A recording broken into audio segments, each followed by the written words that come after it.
신년 첫 주일인 지난 주일 저희는 변화에 대해서 함께 묵상하였습니다. 너희는 이 세대를 본받지 말고 오직 마음을 새롭게 함으로 변화를 받아 하나님의 선하시고 기뻐하시고 온전하신 뜻이 무엇인지 분별하도록 하라.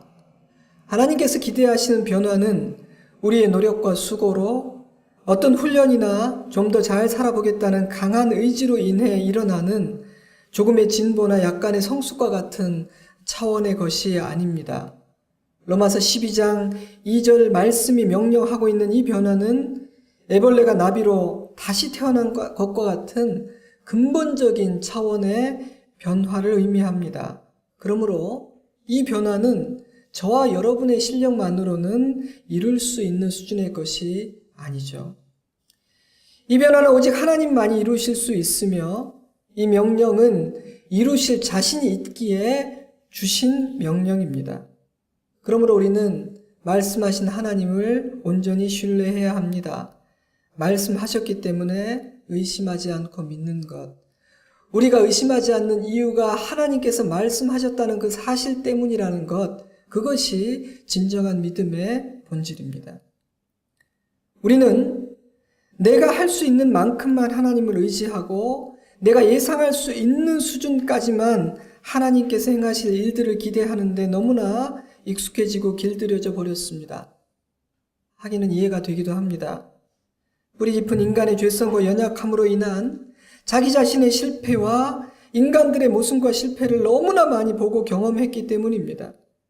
그래서 변화를 향한 우리의 기대치는 너무나 낮아져 버렸고 하나님께서 행하실 일들에 대한 기대와 믿음도 찾아보기 힘든 시대가 되어버렸습니다. 그러나 하나님은 우리의 경험과 생각보다 더 크고 위대하십니다. 하나님은 오직 우리들만의 실력으로 이런 변화를 이루어내라고 명령하신 적이 단 한 번도 없습니다. 지난주 중에 한 성도의 메일을 받았습니다. 본인의 허락을 받고 일부를 나눕니다. 목사님 안녕하세요. 로마서 12장 2절 말씀을 가지고 변화에 대해 말씀하신 설교가 참 인상 깊었고 저도 진짜 변화되었으면 하는 바람을 가져보았습니다. 하지만 변화는 참 쉽지 않은 것 같습니다. 작은 습관이나 생각의 변화조차도 어렵고 인격이나 믿음의 계속적인 성장과 변화는 거의 불가능해 보이기까지 합니다. 저 자신이나 제가 아는 많은 신앙인들의 경우를 보면 회심 후 초기의 신앙 성장 이후에 계속해서 삶이 변화하는 모습을 보기란 어려웠던 것 같습니다. 그래서 저는 로마서 12장 3절에서 말씀하신 믿음의 분량이라는 표현처럼 하나님께서 이미 각 사람에게 변화와 성숙의 분량을 정해 두신 것이 아닌가라는 생각마저 들었습니다. 만약 그렇다면 변화를 위한 우리의 노력은 무의미한 것이 아닐까 싶기도 합니다. 목사님께서도 변화는 우리의 능력이 아니라 하나님만이 하실 수 있다고 말씀하셨는데요. 혹시 변화를 원하는 우리가 무엇인가 할 수 있는 부분은 없는지 더 말씀해 주실 수 있으신지요? 변화를 위한 작은 틈을 하나님께 내어드리기만 하면 그분이 일하실 것이라고 말씀하셨는데 변화를 위해 자리를 내어드리는 그 일이 변화를 원하고 기도하는 일 외에 다른 일은 없는 것인지 궁금합니다. 말씀을 진지하게 듣고 이런 고민과 이런 소망을 갖게 되었다는 자체가 저에게는 참 격려가 되었습니다. 그런 변화를 경험하고 싶고 알고 싶은데 목사님께 이런 질문을 드리면 혹시라도 자기를 아주 성숙하고 영적인 사람으로 보실까봐 질문하기 전에 굉장히 주저했다는 얘기도 덧붙이셨어요. 왜냐하면 자신은 그렇게 영적이거나 아주 성숙한 사람이 아니라고 생각하고 있기 때문입니다. 오해하지 않을 테니까 조금 더 염려하지 마시라고 말씀을 드리고 잠시 대화를 나누었죠. 저는 하나님께서 그분에게 변화의 기쁨을 맛보게 하실 거라고 확신합니다. 하나님께서 기뻐하시는 것을 소원하면 반드시 그것을 허락하시는 하나님이심을 저는 잘 알고 있기 때문이죠. 너희가 악한 자라도 좋은 것으로 자식에게 줄 알거든 하물며 하늘에 계신 너희 아버지께서 구하는 자에게 좋은 것으로 주시지 않겠느냐. 날이 가고 해가 갈수록 세상은 점점 더 어두워지고 영적인 싸움은 더욱 치열해질 것입니다. 하나님은 더욱더 선명하게 알곡과 가라지를 가르는 일을 하실 것이며 이미 그 일을 시작하셨음을 우리 모두는 느끼고 있습니다. 하나님은 지금 남은 자들을 구별하여 모으고 계십니다. 그러므로 우리는 마음을 새롭게 함으로 변화를 받아 하나님의 선하시고 기뻐하시고 온전하신 뜻이 무엇인지를 분별하는 자 되기를 소원해야 합니다. 변화되어야 하는 사람은 다른 사람이 아니라 바로 나입니다. 변화되어야 하는 곳은 눈에 보이는 외적인 곳이 아니라 하나님께서 주목하고 은밀히 살피고 계시는 내 마음, 내 중심, 내 내면의 은밀한 곳입니다. 하나님께 이 일을 소원하고 틈을 내어드리기만 하면, 나의 소원이 무엇인지를 분명하게 말씀드리고 선포하기만 하면 하나님께서 우리 안으로 깊이 들어와 일하실 것입니다. 저는 올해 저와 여러분 안에 그런 일이 일어나기를 소원합니다. 성경 읽기표를 따라서 창세기를 읽고 있습니다. 줄을 긋고 메모를 합니다. 몇몇 이야기들은 여러분과 제가 이미 알고 있는 이야기지만 이 주일에 다시 한번 나누어 보고 싶다, 이런 생각이 드는 부분들이 있습니다. 오늘 함께 묵상한 말씀도 그중 하나죠. 야곱이 변했습니다. 창세기 33장에서 만나는 야곱은 우리가 알던 이전의 야곱이 아닙니다. 애벌레에서 나비가 되었구나, 황골탈퇴하였네 라는 생각이 들었습니다. 오늘 함께 읽은 이 이야기는요, 변화에 대해서 우리에게 몇 가지를 가르쳐주고 있습니다. 먼저 이 이야기는 이러한 차원의 변화에는 중요한 전환점이 있다는 사실을 가르쳐줍니다. 국어사전을 찾아보니 전환점이라는 단어를 이렇게 정의하고 있더군요. 전환점, 터닝 포인트. 어떤 일이나 상황을 다른 방향이나 다른 상태로 새롭게 바꾸어 나가는 계기가 되는 지점. 그러므로 변화에 있어서 전환점이 있다는 말은요, 우리가 변화할 때는 그 변화를 촉발시키는, 그 변화를 소원하게 만드는, 그 변화를 일으키는 어떤 계기가 주어진다는 뜻입니다. 야곱의 인생에는 몇 번의 중요한 전환점들이 있었습니다. 하나님은 중요할 때마다 야곱의 인생에 그런 포인트들을 주셨죠. 그 중에서도 창세기 28장은 그의 인생에서 아주 중요한 전환점이었습니다. 창세기 28장 10절부터 15절까지 읽어드리죠. 야곱이 브엘세바에서 떠나 하란으로 향하여 가더니 한 곳에 이르러는 해가 진지라. 거기 유숙하려고 그곳에 한 돌을 가져다가 베개로 삼고 거기 누워 자더니 꿈에 본즉 사닥다리가 땅 위에 서 있는데 그 꼭대기가 하늘에 닿았고, 또 본즉 하나님의 사자들이 그 위에서 오르락 내리락 하고, 또 본즉 여호와께서 그 위에 서서 이르시되 나는 여호와니 너의 조부 아브라함의 하나님이요 이삭의 하나님이라. 내가 누워있는 땅을 내가 너와 내 자손에게 주리니 내 자손이 땅에 티끌같이 되어 내가 서쪽과 동쪽과 북쪽과 남쪽으로 퍼져나갈지며 땅의 모든 족속이 너와 내 자손으로 말미암아 복을 받으리라. 내가 너와 함께 있어 내가 어디로 가든지 너를 지키며 너를 이끌어 이 땅으로 돌아오게 할지라. 내가 내게 허락한 것을 다 이루기까지 너를 떠나지 아니하리라 하신지라. 사실 이후에 이어지는 야곱의 일생은 하나님께서 약속하신 이 말씀을 성취해 나가신 이야기입니다. 형의 분노를 피해 외삼촌 라반의 집으로 도망치던 야곱은 밤을 맞이하여 베델에서 잠을 청하게 되죠. 우리가 잘 알고 있는 그 유명한 돌베개를 베고 잡니다. 좋지 않은 상황이었습니다. 자신의 잘못으로 인해 고향을 떠나 도망쳐야 하는 상황이었고, 그는 한치 앞을 알 수 없었기 때문이죠. 그런데 바로 그곳에서 야곱은 하나님을 만나게 되고 일평생 붙잡아야 하는 약속의 말씀을 받게 됩니다. 하나님이 그를 찾아와 주셨기 때문이죠. 아이러니한 일입니다. 가장 두렵고 불확실했던 그 순간이 그의 인생에 있어서 그의 인생의 방향을 바꾸는 가장 중요한 전환점이 되었기 때문입니다. 그래서 야곱은 그의 인생에서 중요한 순간 앞에 설 때마다 그 창세기 28장의 사건들이 반복해서 언급이 돼요. 오늘 보면 바로 앞 창세기 32장을 보면 형을 만나기 위해 고향으로 돌아가던 야곱은 두려움에 사로잡혀 기도하게 되는데요. 그때 붙들고 기도하는 약속의 말씀이 베델에서 받은 약속의 말씀입니다. 창세기 35장으로 가보세요. 야곱의 딸 디나가 히위 족속의 주장 세겜에게 강간을 당하자 분노에 눈이 먼 오빠들이 그들의 성읍으로 쳐들어가 모든 남자들을 죽이고 온 성읍을 유린했습니다.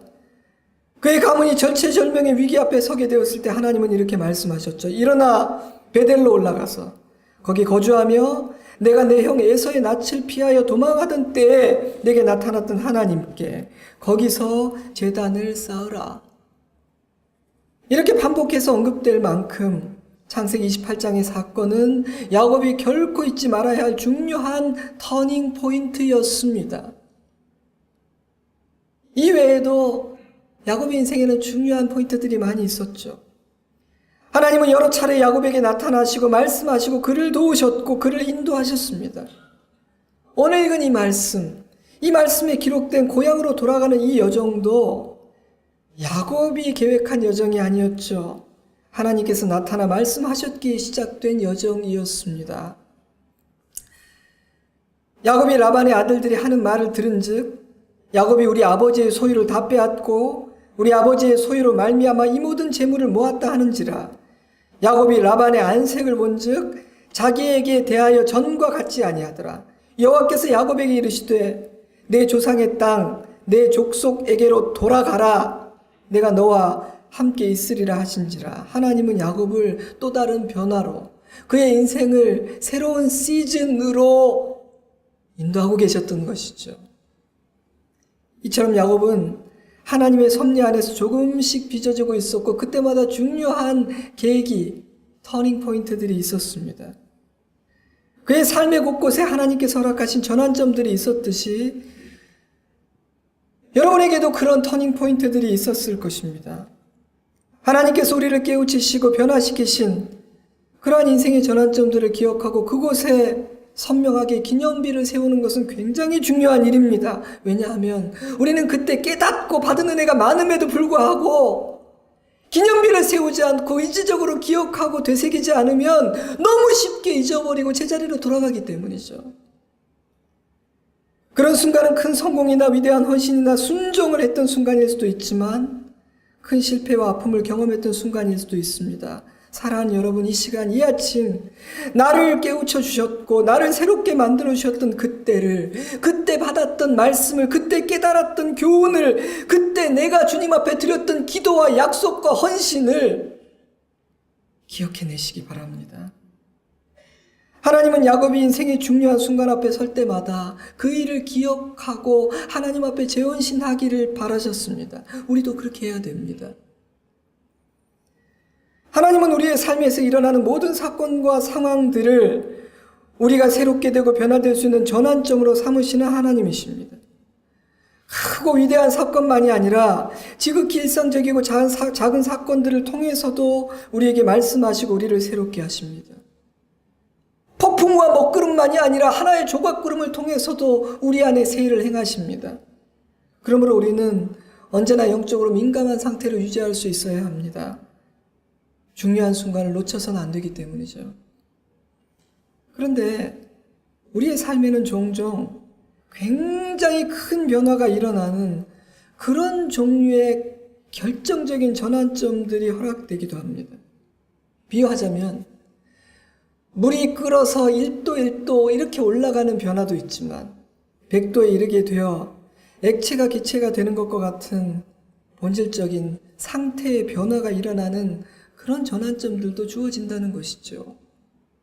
오늘 본문 바로 앞 32장에 기록된 야복강 나루에서의 씨름이 그런 것이었습니다.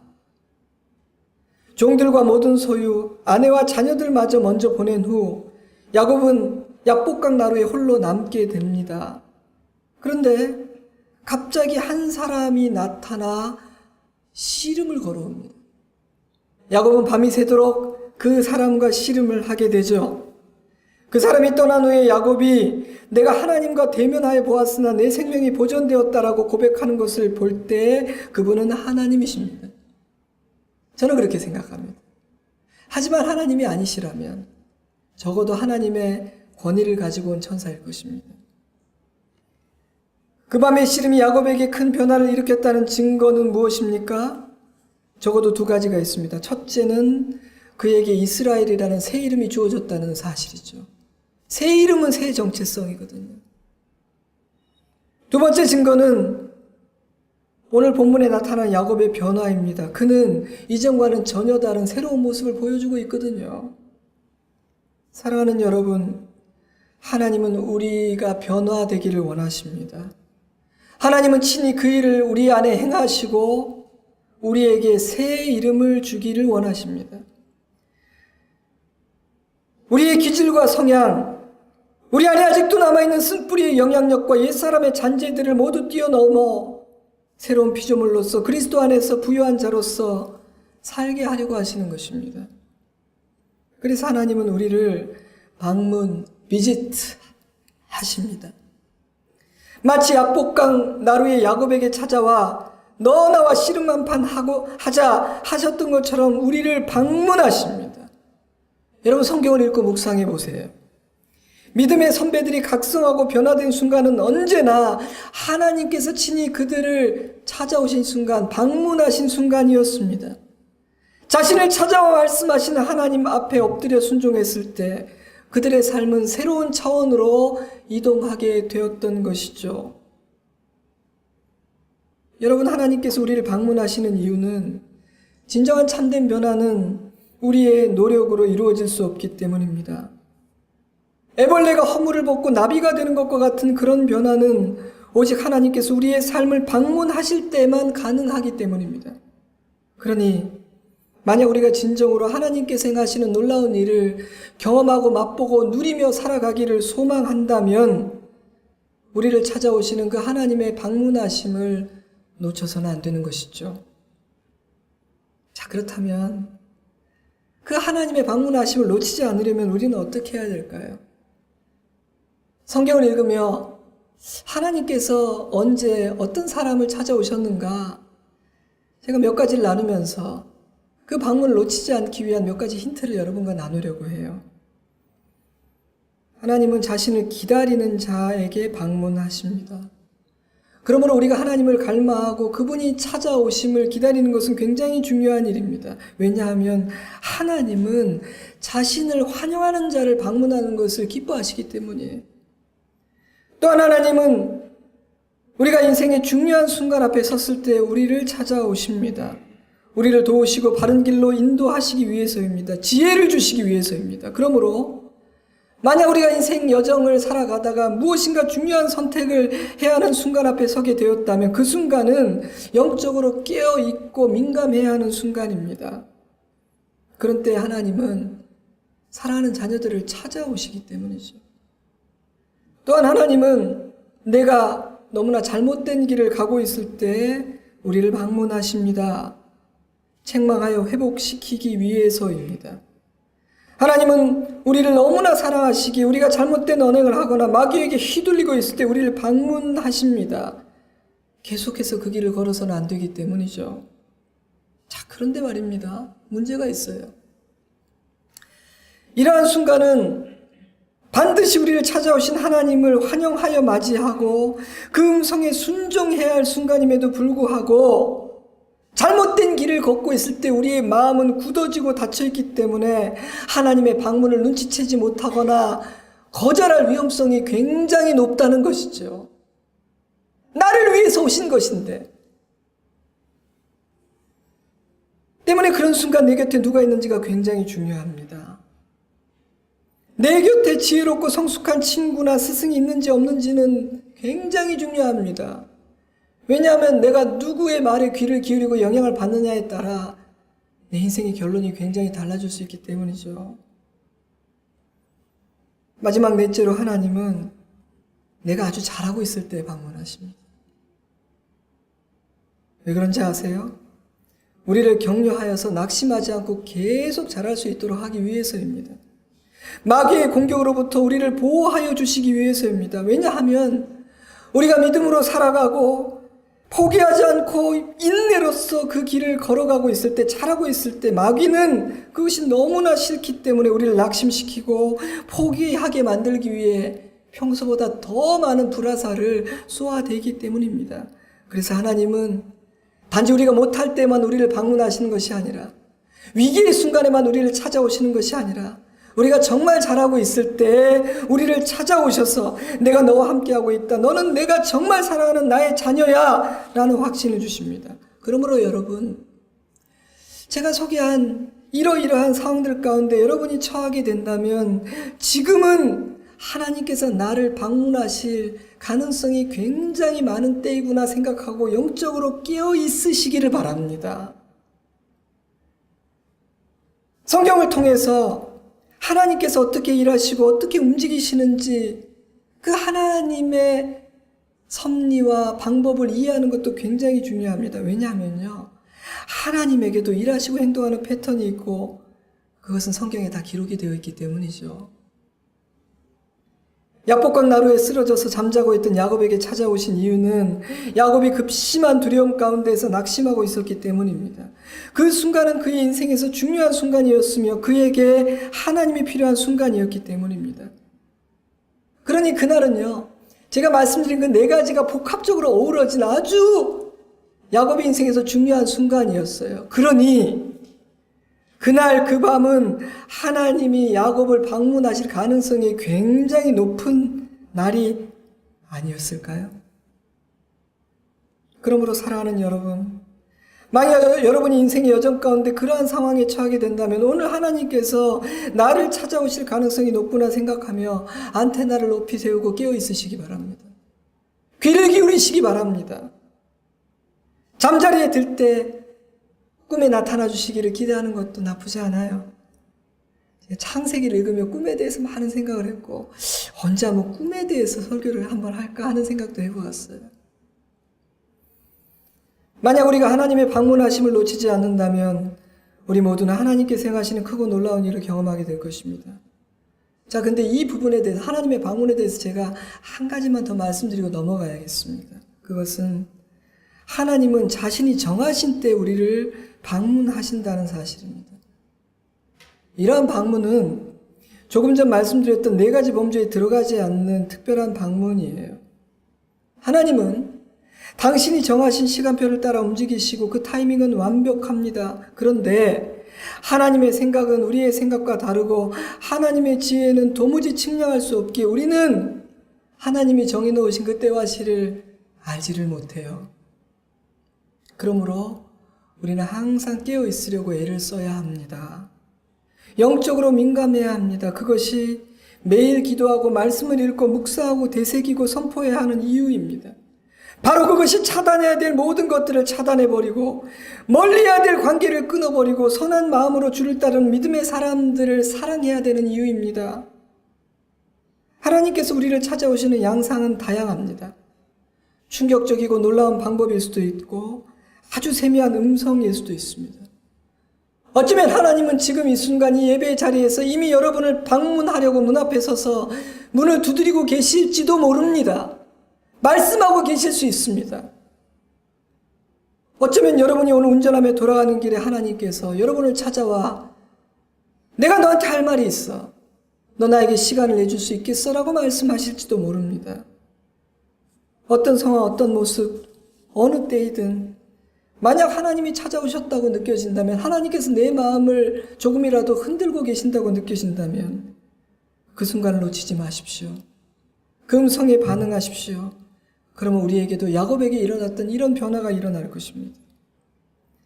만약 하나님이 방문하셨고 거듭 말씀하고 계심에도 불구하고 우리가 듣지 못한다면, 그 하나님을 환영하지 않는다면 변화는 일어날 수 없습니다. 그러면 적어도 지금 우리의 상태는 유지되는 것일까요? 그렇지 않습니다. 하나님을 환영하지 않으면 우리의 상태는 점점 더 나빠지게 됩니다. 하나님이 찾아와 어떤 일을 하고자 하시는데 알아듣지 못하거나 거절하면 유지되지 않고 악화됩니다. 그러니 하나님의 방문하심에 민감하십시오. 그 음성에 귀를 기울이십시오. 흘려버리거나 거절하지 마세요. 이처럼 야곱의 이야기에는 변화에는 전환점이 있고 하나님은 우리를 변화시키기 위해 우리를 방문하셔서 말씀하신다는 사실이 담겨 있습니다. 또한 이 이야기에는 변화된 사람에게 어떤 변화가 나타나는지를 보여주고 있습니다. 그에게 어떤 변화가 나타났나요? 많은 변화가 있지만 두 가지만 말씀드릴게요. 해석이 달라졌고 반응이 달라졌습니다. 1절을 보세요. 그는 무엇을 보았습니까? 야복강에서 하나님과 씨름하고 난 다음에 그가 눈을 들어보니 무엇이 보였습니까? 야곱이 눈을 들어보니 에서가 400명의 장정을 거느리고 오고 있는지라. 그가 본 것은 그의 종들이 그에게 보고했던 내용과 같았습니다. 32장 6절 사자들이 야곱에게 돌아와 이르되 우리가 주인의 형 에서에게 이른즉 그가 400명을 거느리고 주인을 만나려고 오더이다. 종들은요, 에서가 무기를 들고 당신을 죽이고 해치기 위해서 달려오고 있다 이렇게 말하지 않았죠. 종들은 그냥 주인님이 시키시는 대로 정찰을 가보니 당신이 오고 있는데 400명의 장정들과 함께 오고 있던데요 라고 팩트를 전달했을 뿐이에요. 하지만 야곱은 어떻게 해석했습니까? 32장 7절 야곱이 심히 두렵고 답답하여 야곱은 에서가 자기를 죽이기 위해서 달려오고 있다고 확신했습니다. 이상하게도 우리는 하나님의 말씀에 대해서는 잘 확신하지 못하면서 이런 종류의 확신은 굉장히 잘 가집니다. 아주 두려움의 확신을 잘 가지죠. 하지만 지금 야곱은 그 똑같은 상황을 어떻게 해석하고 있는 것처럼 느껴지십니까?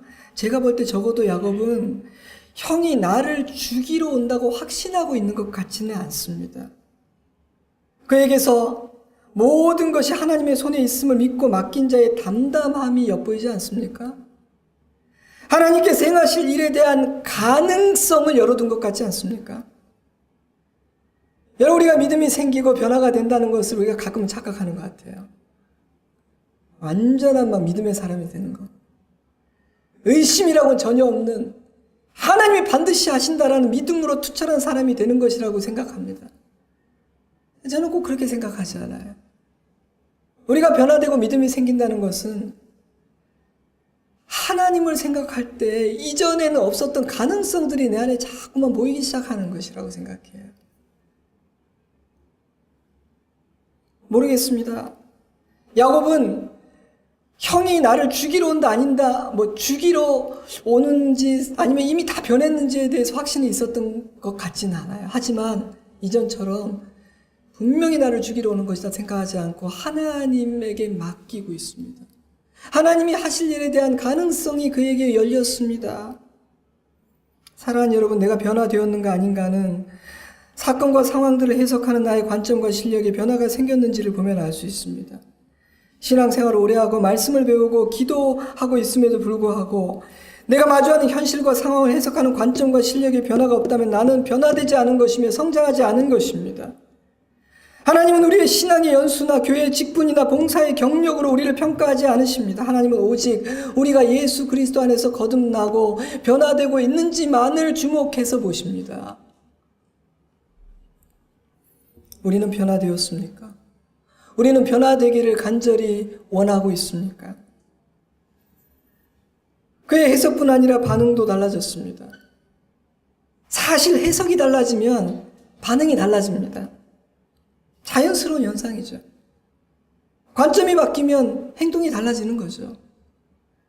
두려워하고 근심했던 야곱은 모든 것을 앞에 세우고 자신은 뒤에 남았어요. 머리를 쓰고 작전을 짰습니다. 그런데 지금은 어떻게 행동하고 있나요?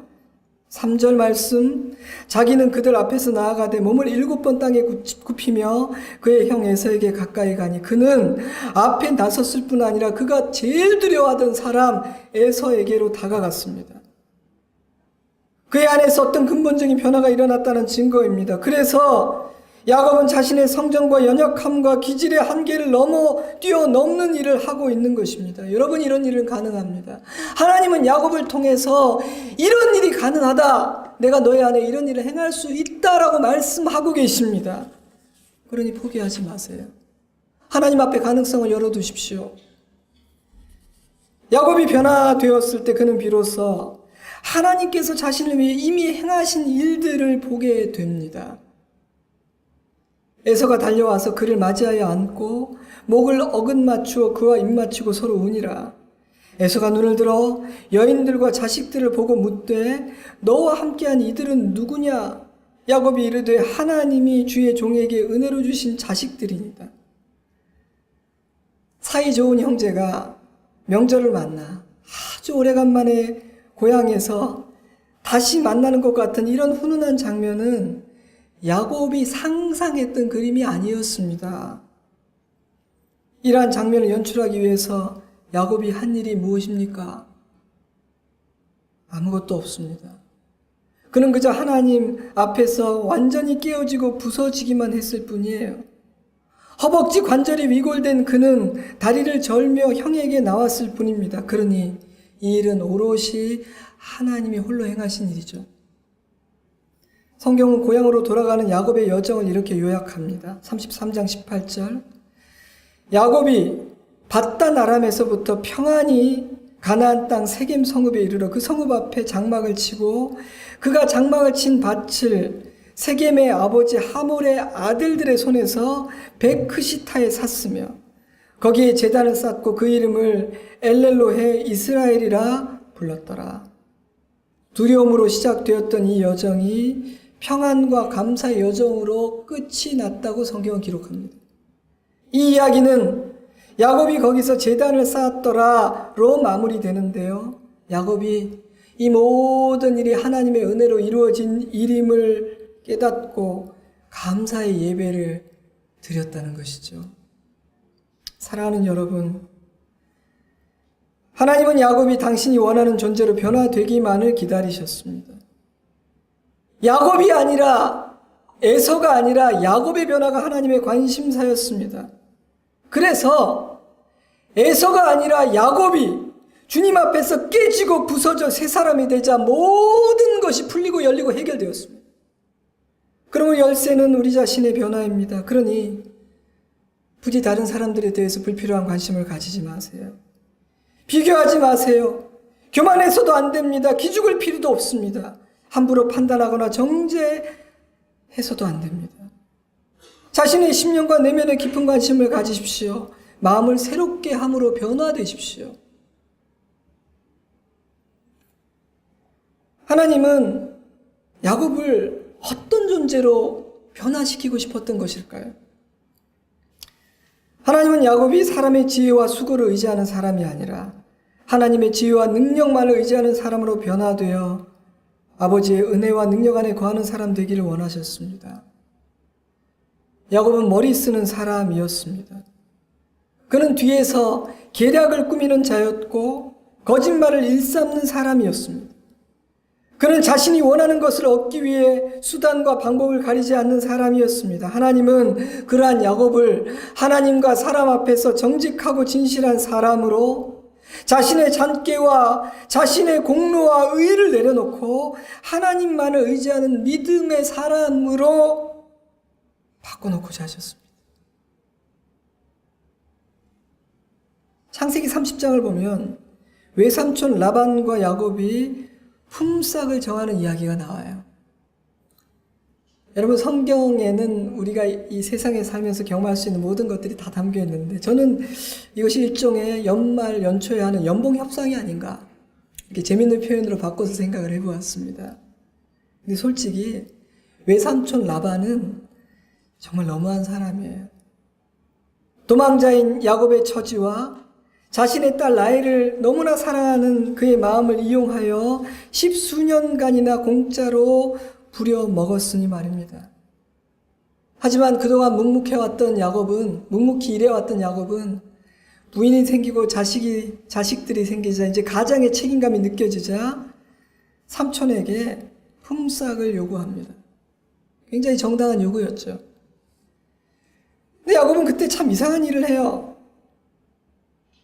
야곱은 삼촌, 이게 참 서로 구별되지 않고 섞일 수 있으니까 그냥 흠이 없고 하얀 것들은 삼촌 것으로 하고 아롱지거나 무늬가 있거나 검은 것들은 내 것으로, 나의 소유로 그렇게 하겠습니다 라고 얘기를 하죠.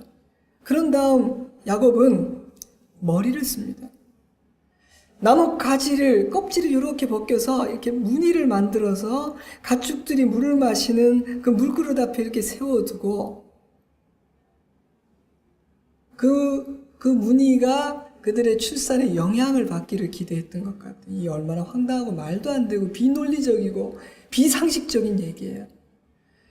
근데 진짜 놀라운 것은 야곱이 그렇게 했다는 것이 아니라 저를 놀라게 만들고 그게 됐다는 거예요.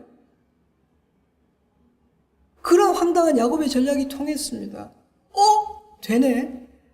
자신의 전략이 통하자 야곱은 거기서 더 나가요. 그래서 병들고 약한 양들이 물을 먹을 때는 가지를 세우지 않고요. 건강하고 튼실한 양들이 물을 마시러 오면 가지를 탁 세워서 건강한 점 있는 가축들만 태어나게 만들려고 시도했어요. 근데 놀랍게도 그런 전략도 통했습니다.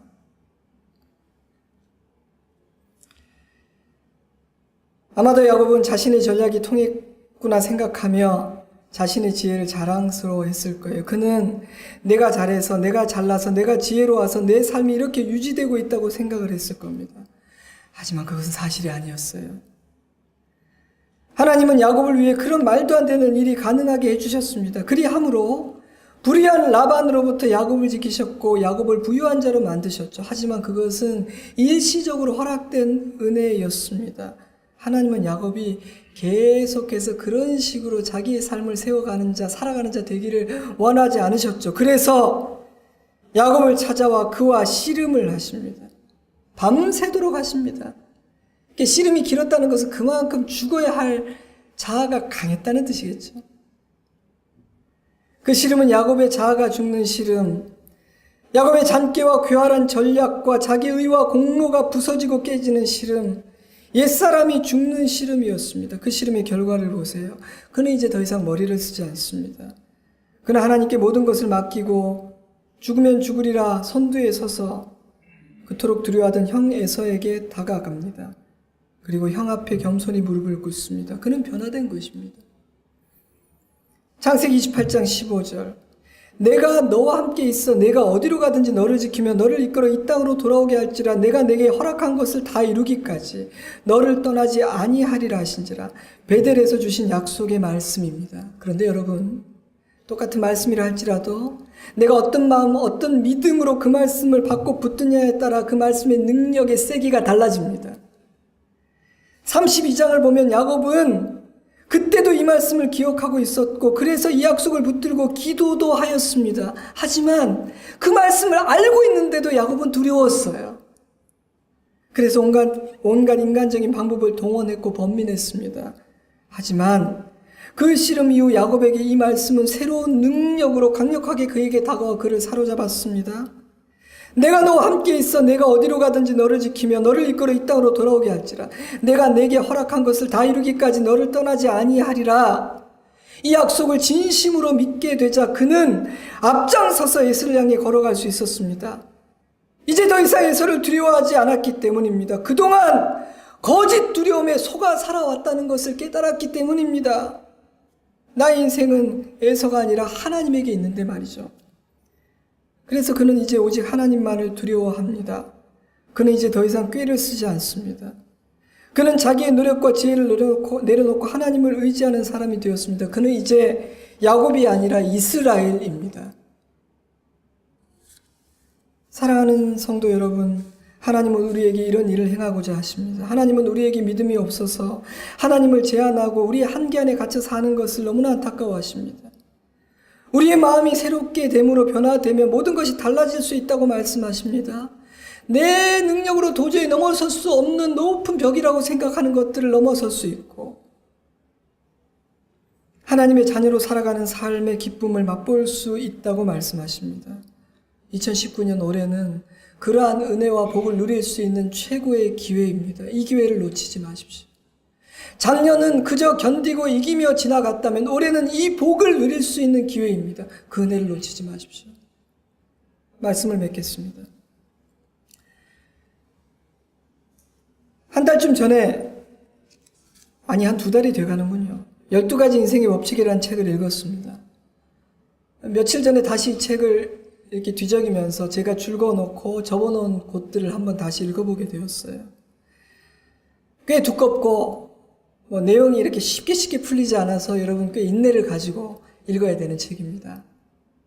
근데 내용은 좋아요. 그 책에 원하는 것이 바뀌면 보이는 것도 바뀐다라는 내용이 있더라고요. 원하는 것이 바뀌면 궁금한 것도 바뀌기 때문에 그가 질문하는 것을 보면 그의 마음의 가치를 알 수 있다.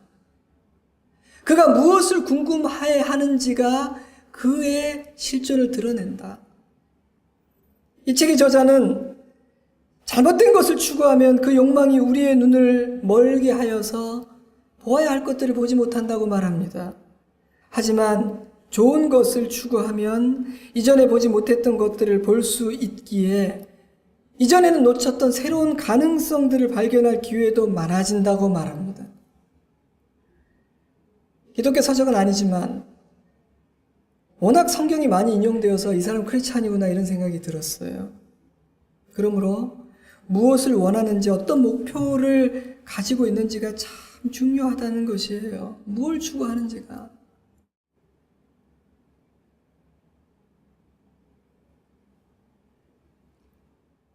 새해를 맞아 우리는 변화에 대해 묵상하고 있습니다. 저를 통해서 여러분에게 하나님께서 강하게 말씀하고 있다고 믿으시기 바랍니다. 올해는 이전에 경험하지 못했던 변화를 경험할 수 있는 최고의 기회입니다. 그러니 변화를 소원하십시오. 기회를 놓치지 마십시오. 하나님을 갈망하세요. 하나님의 방문하심을 절대로 놓치지 마세요. 그분을 돌려보내지 마세요. 환영하십시오. 깨어 있어야 합니다. 하나님의 음성에 민감하게 반응하십시오.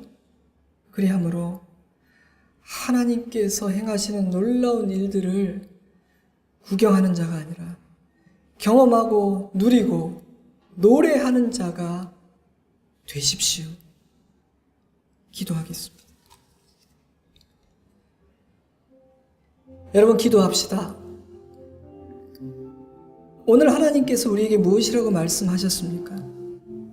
어떤 말씀과 어떤 문장이 내 마음을 치고 흔들고 울렸습니까? 어떤 부분에서 여러분이 고개를 끄덕이셨습니까? 어떤 부분에서 마음에 찔림이 있었습니까? 어떤 부분에서 아프고 회개가 되었습니까? 하나님 앞에 반응하십시오. 베델에서의 사건과 같은 전환점이 있었다면 그날을 기억하십시오. 그때 만난 하나님, 그때 받은 약속, 그때 내가 하나님께 약속했던 기도를 떠올려 보십시오. 하나님은 오늘도 우리에게 찾아와 새로운 계기를 주기를 원하십니다. 새로운 곳으로, 인생의 새로운 시즌으로 인도하시기 위해서 오늘 이 시간 진실하고 진지하게 기도하겠습니다. 잠시 기도합니다.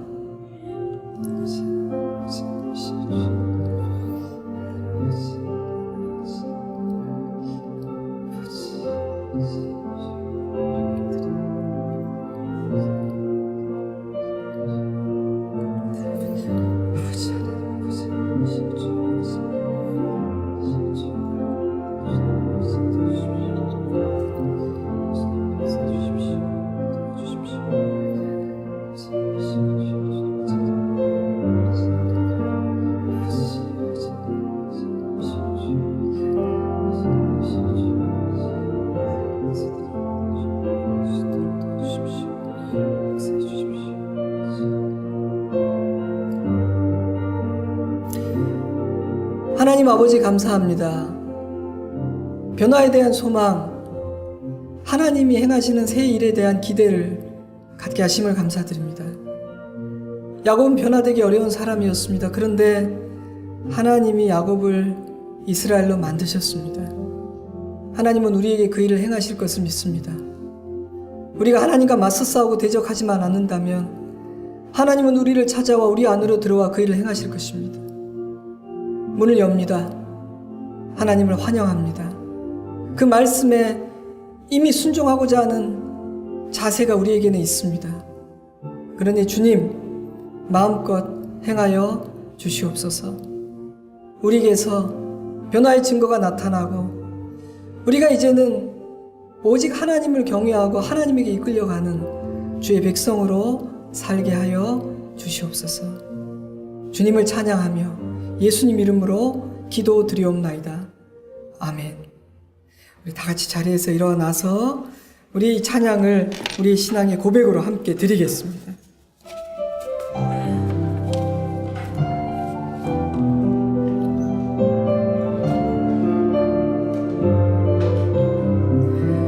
예수를 나의 구주 삼고 성령과 피로써 거듭나니 이 세상에서 내 영혼이 하늘의 영광 누리도다. 이것이 나의 간증이요 이것이 나의 찬송일세.